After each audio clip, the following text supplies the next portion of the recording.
Hello, welcome back to my channel. I am Heather and we are going to be doing a NetGalley reading vlog. I have some NetGalley books on my TBR that I need to read and they're being published in February. So I need to get them read and I want to try to get the, all of the reviews up before they're published. And I have a couple on here, but 3 are being published actually in February. So I want to get to those before they are published. And the first one that we're going to talk about is called The Island, and this is by Natasha Preston. This is a YA thriller, and these teenagers who are also influencers, I believe, go to this island that has an amusement park on it. This caught my attention because I read Hyde, but I didn't really like Hyde, so I'm hoping that this will take the place of Hyde, Then I also have The Writing Retreat by Julia Bartz. This is about 2 female friends who go on this writing retreat, and it's supposed to explore the dark parts of female relationships, female friendships. Excited about that. And then the last one I have is A Cry in the Dark by Jessica R. Patch, and this is about a detective who is on the hunt for a serial killer, and it's set in Kentucky, in the hills of Kentucky. And it's also got a romantic subplot. So those are the 3 books that I'm going to be reading, and I hope that you enjoy this video, and we're going to get started.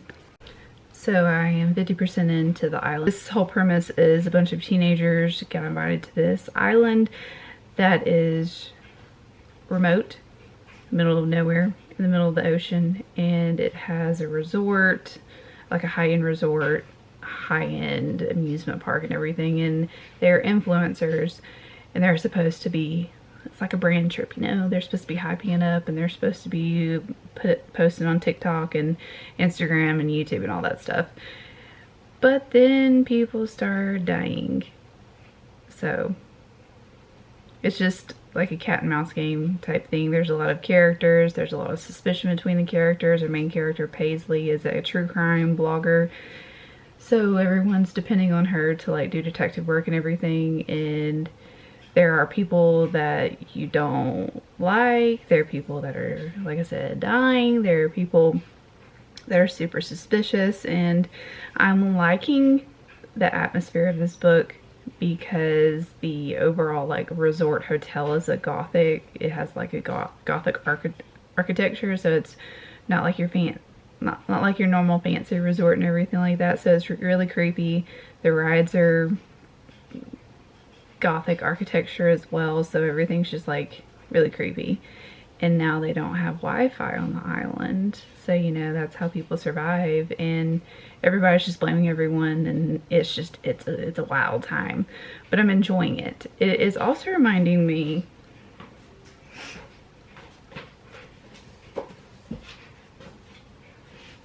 of Hyde, but in a better way. So if you read Hyde and you didn't like it, you might like The Island because it has the same premise.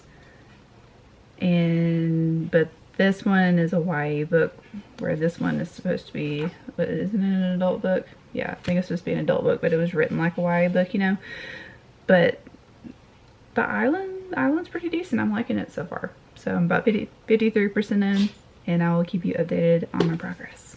I don't know why I'm still holding this book. Finished The Island. Ended up giving it 4 stars. I thought that it was fast-paced. Well, I don't think it is fast-paced. There's just a lot of twists and turns in this book. I did figure out who the bad guy was about 55-60% into the book, but that didn't take away the actual adrenaline run, the adrenaline that you get while reading this book. There's just a lot of things that are going on. There's a lot of action. There's a lot of running around. There's a lot of doing this. There's a lot of doing that. And you really get to see from the teenager's perspective about how to survive and what not to do and what to do. They make a lot of mistakes. And I really liked seeing that because in some of these books, one teenager or one kid is doing everything for everyone else, but all of these teenagers and young adults, they really worked together to make sure that people were safe, although the person who is actually the murderer or killer, or no, murderer, surprised everybody. And then there's a little twist at the end that I wasn't really expecting all that much, but thinking back on it now, I was like, should have saw that. But I enjoyed it, like I really did. I forgot how much I really like Natasha Patterson, this author. I really forgot how much I enjoy her books because I used to read them a lot.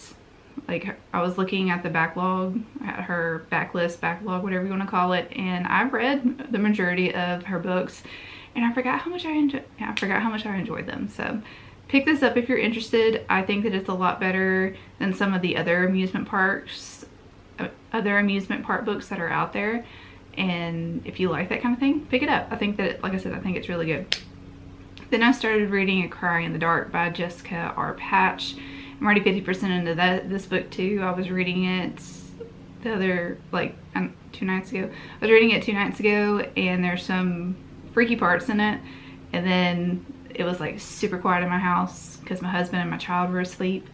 And then I heard things, like I heard something going on, and I was like, oh my god, should I get up and go look? So I got up and I was like sneaking down the hallway, and I looked in my son's room, and he was asleep, but he fidgets a lot in his sleep, and he was like hitting one of his toys, which was making a thump noise.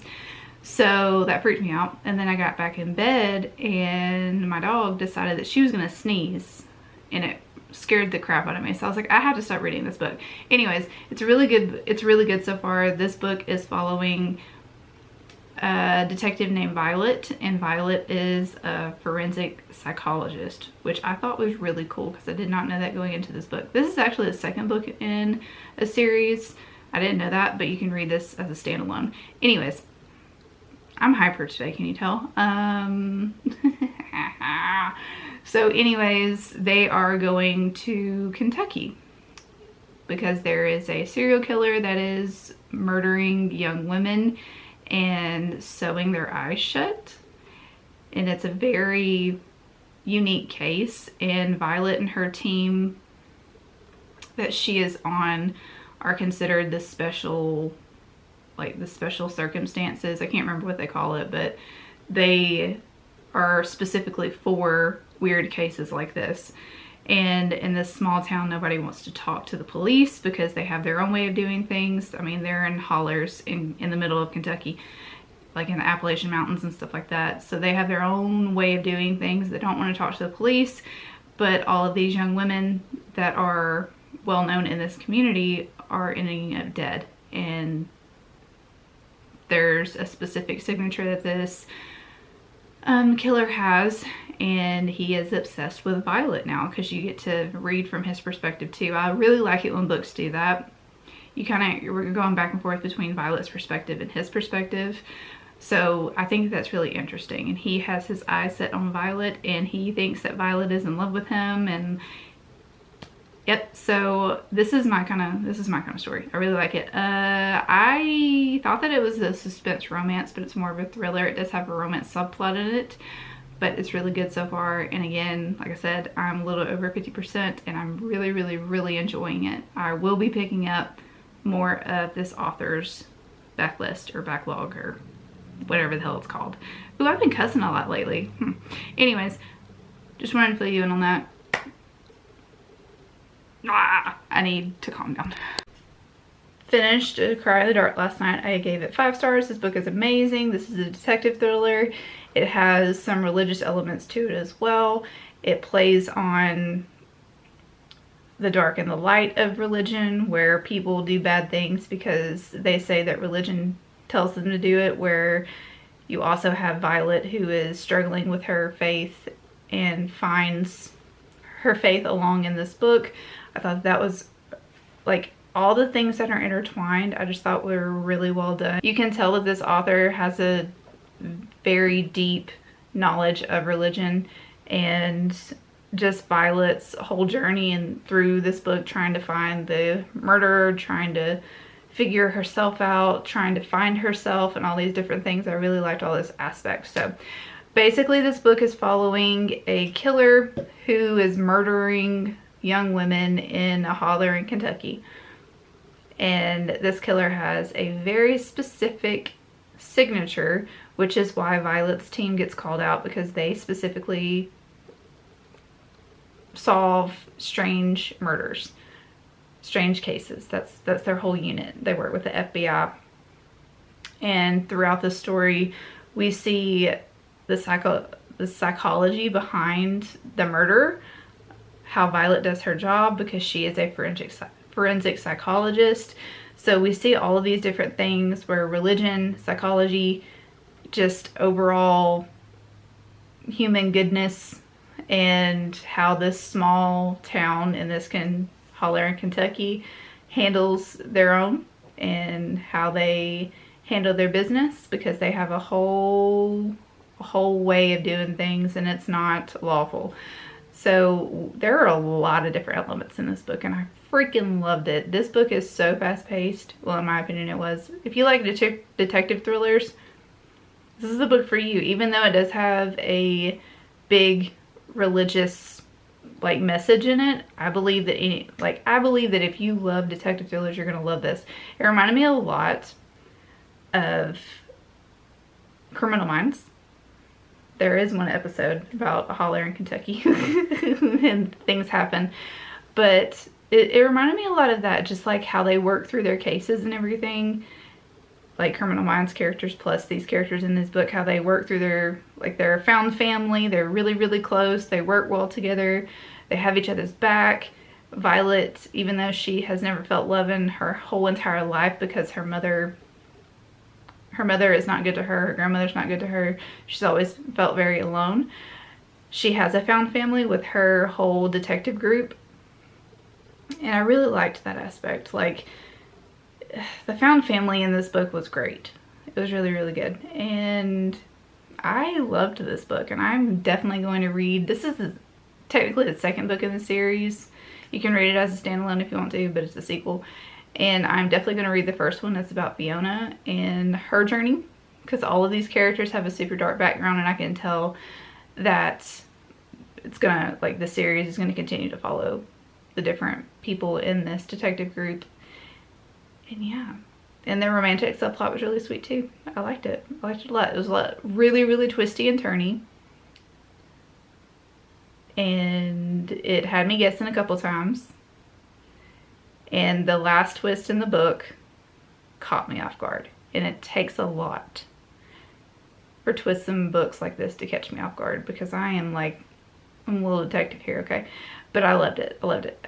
I would highly recommend picking it up if you love detective thrillers. So there's that. All right, and then I started the writing retreat, and I got to about the 6th chapter.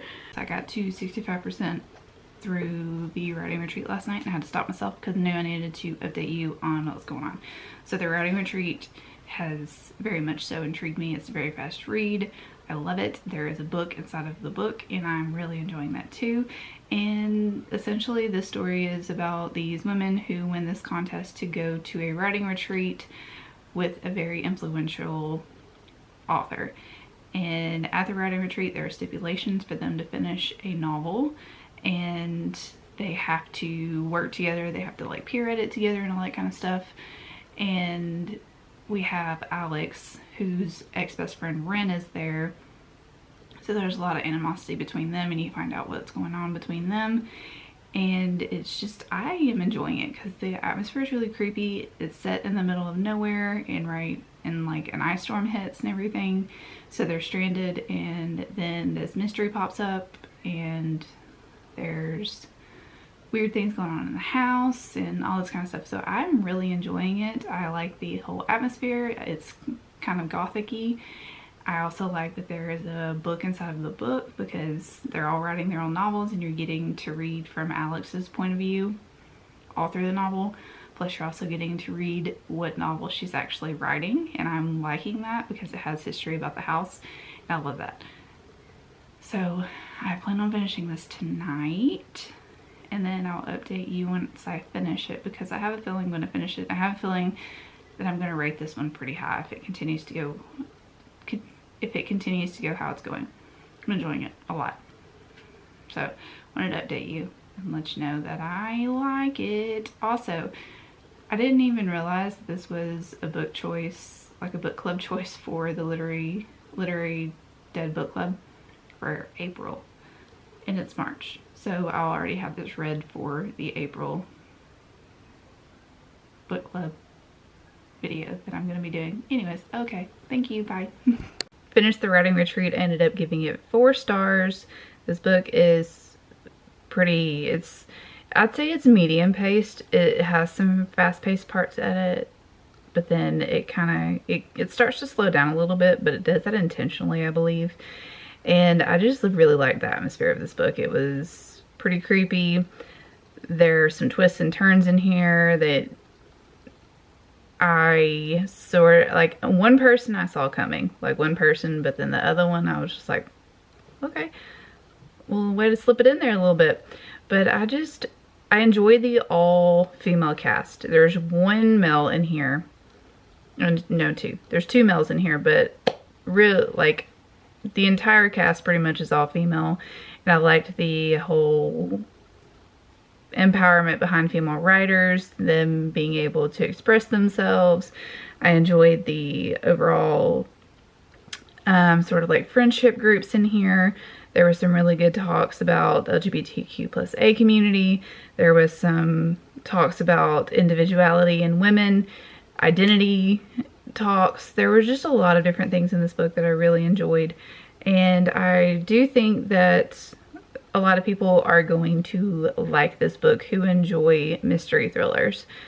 It's not really a psychological thriller. It does have some psychological points in it, but I would say that it's more of a mystery thriller than anything. It's also, like I said, it's not very fast paced, but if you enjoy books within books, writing, talking about writing, but then you also have a little bit of murder thrown into it, everything, I think that you'll really enjoy this book. I also like the historical aspect of the house in general, the whole myth behind the house, what happened in the house, why it's important. I enjoyed the overall twists and turns, the reveals in it as well. The only thing that I didn't really like is I wanted a little bit more of a paranormal twist to it, because I thought that that's the way it was going, but it didn't happen the way that I thought it was going to go. So overall, I enjoyed it. 4 stars. 4 stars is a pretty good rating in my book, and I recommend it, especially if you like all the things that I just told you about. I do plan on continuing on with this author. This was a debut. I thought that it was a great debut, and there's just a lot of talent all the way through it. The author who actually wrote the book, the people in the book, they are very, very talented. It's very inspiring, and just thought that it was overall really good. This is also one of these books where you don't hate the bad guy, you know? Like, you might a little bit, but then you kind of root for him too. So it's just one of those books. Anyways, I really enjoyed this whole reading vlog. I'm so glad that I'm out of my reading slump. I am reading. I'm enjoying everything that I'm reading really right now. And I'm just really excited about the rest of the year. And I also have some more NetGalley choices on here that are coming out April, May, and June. So I might do another one of these reading vlogs, and I hope that you stick around. Enjoyed it. Have a great day, and I'll see you in the next one. Bye.